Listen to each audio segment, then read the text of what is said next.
சென்னையில் கூட்டு குடும்ப முறை தற்போது குறைந்துவிட்டது. தனி குடும்பமாக இருந்தால் யாரையும் சாராமல் தனித்து முடிவெடுக்க இயலும் என்கின்றனர் சிலர். அதை பற்றி தற்போது பார்க்கலாம். தாத்தாவோட தோள்ல உட்காந்து நகர்வலம் வர துடிக்கிற பேத்தியா இந்த குழந்தை இல்ல. 3ஆம் கிளாஸ் படிக்கிற காமாட்சி தன்னோட எல்லைக்குள்ள சந்தோஷமா இருக்க இப்பவே கத்துக்கிட்டா. இந்த குழந்தை சமகால உலகத்தோட அடையாளம்னு சொல்ல தோணுது.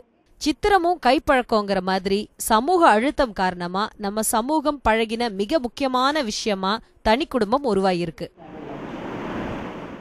எங்க ஃபேமிலியில நான், அண்ணா, அம்மா, அப்பா, எனக்கு ஒரு கசின் இருக்கு.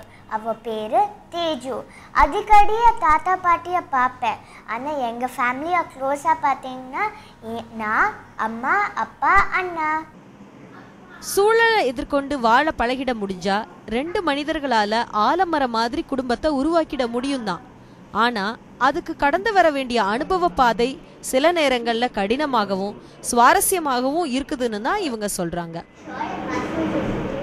இப்போ எங்களை பொறுத்த வரைக்கும் நாங்கள் 4 பேரும் வெரி ஸ்ட்ராங். ஏன்னா எங்களுக்கு எங்கள் 4 பேரை தவிர அப்படின்னு யாரும் இல்லை. அஃப்கோர்ஸ் அப்பா அம்மா இப்போது இருக்காங்க and we are blessed to have them in our lives.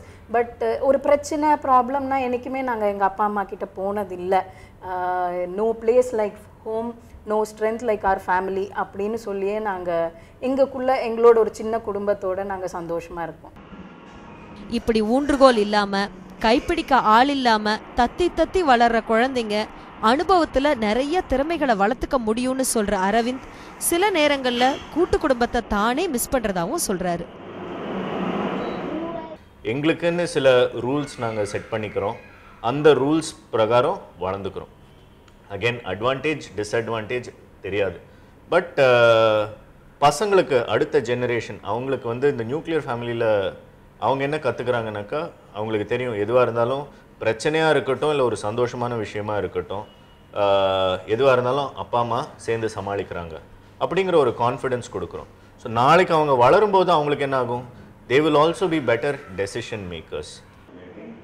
தனி குடும்பமா வாழ பழகிட்டாலும் மனுஷன் ஒரு சமூக விலங்கு தானே.